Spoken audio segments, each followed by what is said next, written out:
Bismillah walhamdulillah wassalatu wassalamu ala rasulillah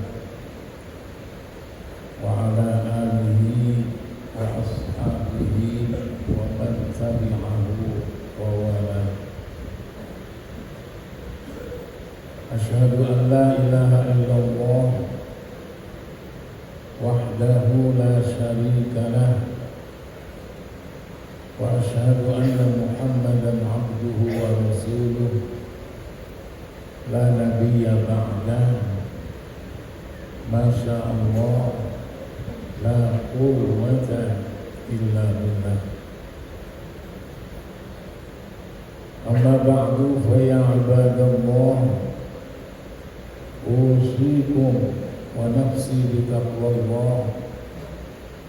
Faqad faza man ittaqa wa qad khaba man 'asa. Qala Allah Ta'ala fil Qur'anil Karim wa huwa asdaqul qa'ilin. A'udzu billahi minasy syaithanir rajim. Bismillahirrahmanirrahim. Ya ayyuhalladzina amanu taqullaha wal tanzur nafsum ma qaddamat lighad wattaqullaha innallaha khabirun bima ta'malun. Shadaqallahul azim wa sadaqa rasuluhul habibul karim wa nahnu ala dzalika minasy syahidin wasyakirin walhamdulillahi rabbil alamin. Hadirin kaum muslimin jamaah Jum'ah yang mulia dan dimuliakan oleh Allah Subhanahu wa taala. Hadani Allah wa iyyakum ajma'in. Saat ini kita berada di penghujung akhir tahun 2023 Syamsiah,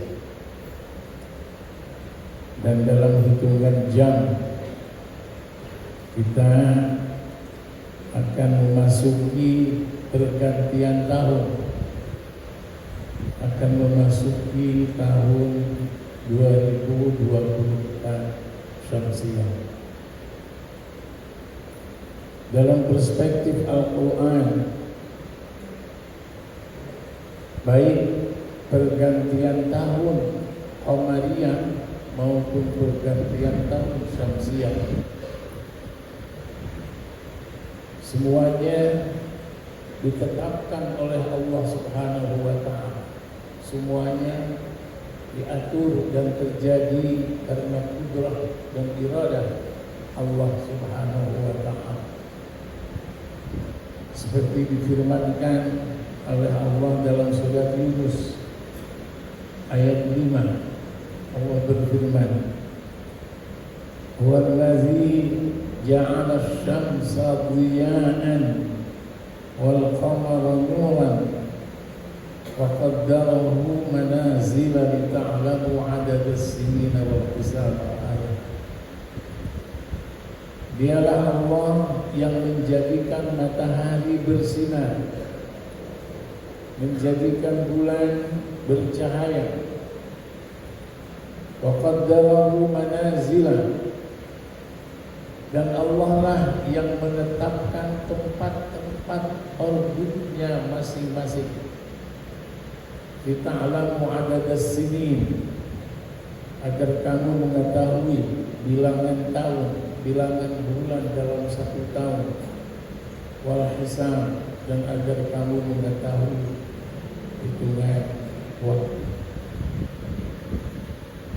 Dengan demikian, sikap dan treatment yang kita lakukan, baik ketika kita menghadapi pergantian tahun Qamariyah atau yang populer dengan Hijriyah, maupun saat kita menghadapi pergantian tahun Syamsiah atau Miladiyah sama, yaitu menghadapinya dengan melakukan muhasabah sesuai dengan perintah Allah Subhanahu wa taala dalam surat Al-Hasyr yang dibaca tadi dalam muqaddimah. Ya ayyuhallazina amanu taqullah, wahai orang-orang yang beriman, bertakwalah kepada Allah. Wal tanzur nafsum ma qaddamat, dan hendaklah setiap orang melakukan introspeksi, melakukan evaluasi, melakukan koreksi, melakukan muhasabah terhadap apa-apa yang telah dilakukan lihat demi keselamatan, kebahagiaan, kesuksesan hari esok, terutama esok dalam pengertian akhirat. Kegiatan introspektif, kegiatan evaluatif, kegiatan korektif, kegiatan perbaikan dalam term Al-Quran yang populer itu disebut dengan taubat, bertaubat. Bertaubat itulah yang dianjurkan, dan bertaubat itulah yang merupakan kegiatan yang sangat baik untuk kita lakukan dalam rangka menghadapi tahun baru Syamsiah yang akan datang. Dalam konteks ini Allah Subhanahu wa taala berfirman di dalam surat At-Tahrim ayat 8, Ya ayyuhallazina amanu tubu ilallahi taubatan nasuha. Wahai orang-orang yang beriman, kata Allah, Allah menyeru orang yang beriman, memanggil orang yang beriman dengan penuh kasih sayang, tubuh, dan memerintahkan untuk bertaubat. Taubatan nasuha, dengan taubat yang semurni-murni, taubat yang sebenar-benarnya. Rasulullah sallallahu alaihi wasallam sendiri dalam hadis yang diriwayatkan oleh Imam Bukhari dalam redaksi sumpah menyatakan bahwa beliau senantiasa beristighfar dan bertaubat dalam satu hari lebih dari 70 kali. Wallahi, kata Rasulullah, inni sesungguhnya aku la astaghfirullah wa atubu ilaih, benar-benar beristighfar dan bertaubat kepada Allah Subhanahu wa taala fil yaumi, dalam satu hari, aksar min sab'ina marrah, lebih dari 70 kali. Itu Rasulullah yang sudah dijamin, sudah diproteksi oleh Allah Subhanahu wa taala tidak melakukan kesalahan dan pasti akan dimasukkan ke dalam surga. Bahkan kelak beliaulah yang akan memberikan syafaat kepada seluruh makhluk di akhirat nanti. Di dunianya ini masih beristighfar, masih bertaubat. Bukan setiap di penghujung akhir tahun, di setiap hari lebih dari 70 kali. Bagaimana dengan kita? Mestinya lebih dari itu. Hadirin kaum muslimin, jamaah Jumat yang mulia dan dimuliakan oleh Allah Subhanahu wa taala. Pertanyaannya, kalau kita harus bertanya, mengapa Allah memerintahkan kepada kita untuk bertaubat? Mengapa kita harus bertaubat? Sedikitnya ada 3 alasan. Alasan yang pertama, kita diciptakan oleh Allah Subhanahu wa taala hidup di muka bumi ini itu dengan mengemban amanah, dengan mengemban misi, dengan mengemban tugas dan tanggung jawab. Misi kita seperti difirmankan oleh Allah dalam surat Az-Zariyat adalah untuk beribadah. Wa ma khalaqtul jinna wal insa illa liya'budun. Apa itu ibadah? Ibadah adalah at-ta'ah wal khusyu' wal khudu'. Ibadah esensinya adalah patuh, taat dan tunduk kepada Allah, mematuhi aturan dan ketentuan yang diberlakukan oleh Allah dalam segala dimensi dan aspek hidup dan kehidupan, vertikal, horizontal, mahdhah, ghairu mahdhah. Ibadah ialah mematuhi aturan dan ketentuan Allah dalam kehidupan pribadi, dalam kehidupan berkeluarga, bermasyarakat, berbangsa, bernegara, dalam kehidupan sosial, ekonomi, politik, dalam kehidupan ilmiah, artistik, apalagi dalam kehidupan keagamaan. Ibadah ialah mematuhi aturan dan ketentuan Allah dalam berbudaya, berkebudayaan dan berperadaban. Itu ibadah. Subhanallah, subhanallah. Lalu apa tugasnya? Tugasnya seperti difirmankan oleh Allah dalam surat Hud ayat 61. Huwa ansha'akum minal ardi wasta'marakum fiha. Dia yang menciptakan kalian dari tanah, dia yang menciptakan kalian dari bumi. Wasta'marakum fiha, dan dia yang menugaskan kalian untuk memakmurkan bumi itu. Dengan cara apa? Dengan cara mensyukuri nikmat dan karunia yang dianugerahkan oleh Allah Subhanahu wa taala. Mulai dari nikmat dan karunia yang ada dalam diri kita sendiri,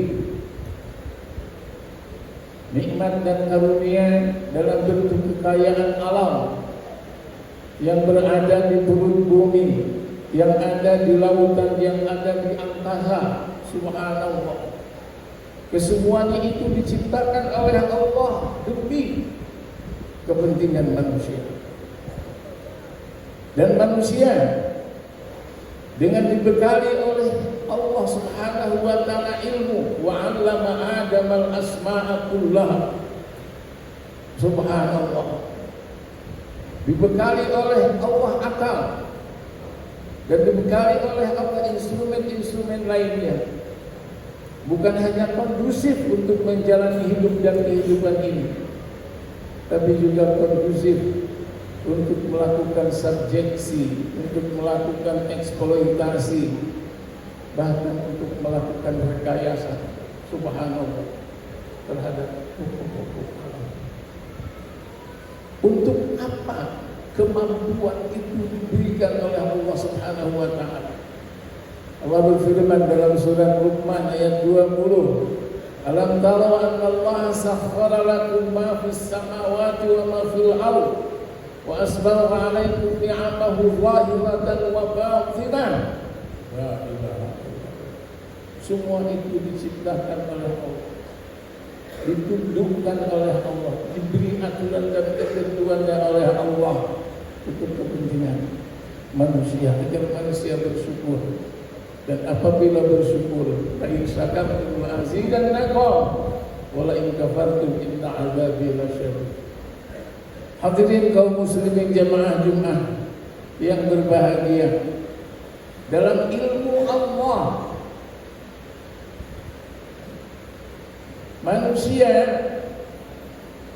bukan hanya berpotensi di dalam melaksanakan misinya, di dalam melaksanakan tugasnya, di dalam melaksanakan tanggung jawabnya, bukan hanya berpotensi tetapi dipastikan melakukan kesalahan, melakukan kekeliruan, melakukan pelanggaran, melakukan kemaksiatan. Ini alasan pertama mengapa Allah memerintahkan kepada manusia untuk bertobat. Alasan yang kedua, Allah Subhanahu wa ta'ala memberikan tantangan kepada manusia, tantangan internal dan tantangan eksternal. Tantangan internal berupa nafsu syahwat. Zuyyina lin-nasi hubbus syahawati minan nisa wal banin. Surat Ali Imran ayat 14 al-ayat. Jadikan indah dalam pandangan manusia kecintaan terhadap wanita, kecintaan terhadap anak, kecintaan terhadap harta kekayaan yang melimpah, kecintaan terhadap kendaraan mewah, wal an'am wal haras, kecintaan terhadap ternak, peternakan, sawah, ladang dan properti lainnya. Subhanallah. Dan sedikit sekali manusia yang lolos, yang lulus dari tantangan. Sedangkan tantangan eksternalnya adalah iblis. Subhanallah. Iblis ini dulunya adalah hamba Allah yang takwa juga. Kana minal jinni fa fasaqa an amri rabbih. Subhanallah. Tapi kemudian dikutuk oleh Allah. Kenapa? Karena menolak untuk menyatakan hormat kepada Adam. Dia bahkan sombong di hadapan Allah, masuk ke dalam kategori orang-orang kafir. Mengapa iblis menolak ketika diperintah oleh Allah untuk hormat kepada Adam? Iblis punya ambisi. Dulu sebelum Adam diciptakan, Allah menugaskan iblis untuk melakukan tugas di muka bumi. Lalu kemudian dia berambisi, seandainya Allah mengganti kepemimpinan, dia kepengen diangkat menjadi pemimpin, menjadi khalifah oleh Allah Subhanahu wa ta'ala. Tapi realitasnya Allah menciptakan Adam. Dan Adam ini yang diangkat oleh Allah menjadi khalifah. Lalu kemudian iblis diperintah untuk hormat kepada Adam. Iblis menolak. Iblis sombong, takabur, maka dikutuk oleh Allah Subhanahu wa ta'ala. Dan setelah dikutuk, iblis bersumpah di hadapan Allah, Rabbi bima aghwaytani la uzayyinanna lahum fil ardi wa la ughwiyannahum ajma'in illa ibadakal mukhlasin. Ya Allah, ya Tuhanku, Masya Allah, iblis telah dikutuk, tetap dia mengakui keberadaan Allah Subhanahu wa ta'ala. Beda dengan Fir'aun. Fir'aun mengaku sebagai Tuhan, sedangkan iblis telah dikutuk, tetap dia mengakui eksistensi Allah Subhanahu wa ta'ala. Rabbi bima aghwaytani, ya Allah, ya Tuhanku, karena Engkau telah menvonis aku sesat, Subhanallah, dan mengutuk. La uzayyinanna lahum fil ardi, aku bersumpah akan menjadikan seluruh kemaksiatan yang ada di muka bumi ini indah dalam pandangan Adam, dalam pandangan manusia. Wala ughwiyannahum ajma'in, dan aku pasti akan menyesatkan mereka semua. Subhanallah. Illa ibadaka minhumul mukhlasin, kecuali orang yang ikhlas, kecuali orang yang mengesahkan Allah, kecuali orang yang menaati aturan dan ketentuan Allah. Itu yang tidak bisa kita lakukan. Subhanallah. Dan realitasnya sedikit sekali orang yang lolos dari dunia iblis. Inilah alasan kedua mengapa Allah memerintahkan untuk bertaubat. Alasan yang ketiga ialah karena Allah sayang terhadap hamba-hambanya, karena Allah menginginkan agar hamba-hambanya selamat, bahagia dunia dan akhirat. Dalam hadis qudsi Allah Subhanahu wa taala berfirman, "Ya ibn Adam, law balaghat dhunubuka 'anana as-sama' thumma astaghfartani ghafartu laka wa la ubali." Wahai anak Adam, wahai manusia, seandainya kesalahan dan dosamu saking banyak dan besarnya sampai menyentuh langit, tapi kemudian engkau datang kepadaku beristighfar, memohon ampun, bertaubat dengan taubatan nasuha, ghafartu laka, pasti aku akan mengampuni kalian. Wala ubali, dan aku tidak peduli tentang banyaknya, tentang besarnya dosa yang pernah kamu. Subhanallah. Di dalam surah Az-Zumar Allah berfirman, "Ya ibadiyalladzina asrafu ala anfusihim." Wahai hamba-hambaku yang terlanjur berbuat kesalahan, terlanjur berbuat dosa sebesar dan sebanyak apapun kesalahan dosa yang kamu lakukan, la taqnatu min rahmatillah, jangan pernah berputus asa dari mengharapkan rahmat dan karunia. Innallaha yaghfiru dzunuba jami'a, sesungguhnya Allah mengampuni kesalahan dan dosa apapun dosanya, sebesar apapun, bahkan syirik sekalipun, asal jangan dibawa mati, diampuni Allah. Jadi orang pernah syirik, lalu dia bertaubat dengan taubatan nasuha, dia pertahankan taubatnya hingga akhir hayatnya, itu namanya husnul khatimah. Syirik yang tidak diampuni adalah syirik yang dibawa mati dalam keadaan syirik. Dan tentang syirik ini hati-hati. Kita menyaksikan fenomena kemusyrikan yang sangat luar biasa. Baru-baru kan kita menyaksikan, dan sesuai dengan apa yang difirmankan oleh Allah, "Wa ma yu'minu aktsaruhum billahi illa wa hum musyrikun." Dan kebanyakan orang yang mengaku beriman kepada Allah, kata Allah, mereka itu adalah musyrik. Dia beriman Allah itu ada, tapi menuhankan juga kepada yang lain. Hadirin kaum muslimin, jemaah-jemaah yang mulia dan dimuliakan oleh Allah Subhanahu wa taala. Itulah sedikitnya 3 alasan mengapa Allah memerintahkan kepada kita bertaubat. Dan marilah kita isi pergantian tahun ini dengan bertaubat kepada Allah Subhanahu wa taala. Artinya dengan banyak melakukan introspeksi, evaluasi, koreksi. Lalu apa yang dievaluasi tadi itu?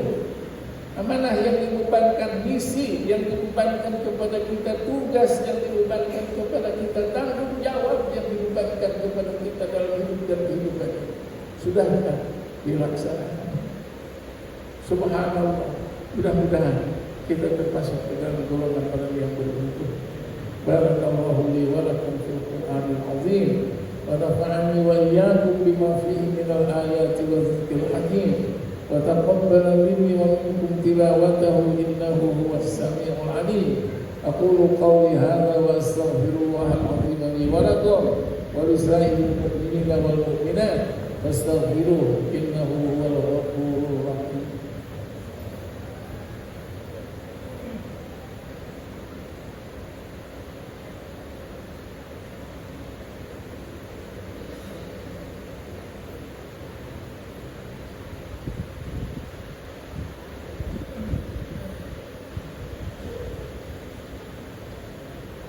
Alhamdulillahil ahadis samad alladzi lam yalid wa lam yulad wa lam yakul lahu kufuwan ahad. Wassalatu wassalamu ala asyrafil ibad sayyidina wa habibina wa syafi'ina wa maulana Muhammad sallallahu alaihi wa ala alihi wa ashabihi allazina awalu wa nasaru wa badalu bil jihad. Amma ba'du fa ya ibadallah, usikum wa nafsi bi taqwallah. Faqad faza al-muttaqun wa aqusukum wa iyaya ala ta'atillahi wa ta'ati rasul fi kulli waqtin la'allakum tuflihun. قال الله تعالى في القرآن الكريم وهو أصدق القائلين: أعوذ بالله من الشيطان الرجيم، بسم الله الرحمن الرحيم. إن الله وملائكته يصلون على النبي يا أيها الذين آمنوا صلوا عليه وسلموا تسليما. Silahkan diikuti di dalam hati.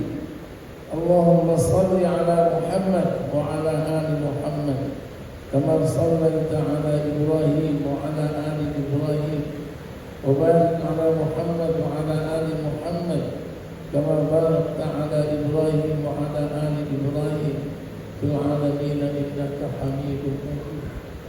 Allahumma ighfir lil mu'minina wal mu'minat wal muslimina wal muslimat wal ahya'i minhum wal amwat.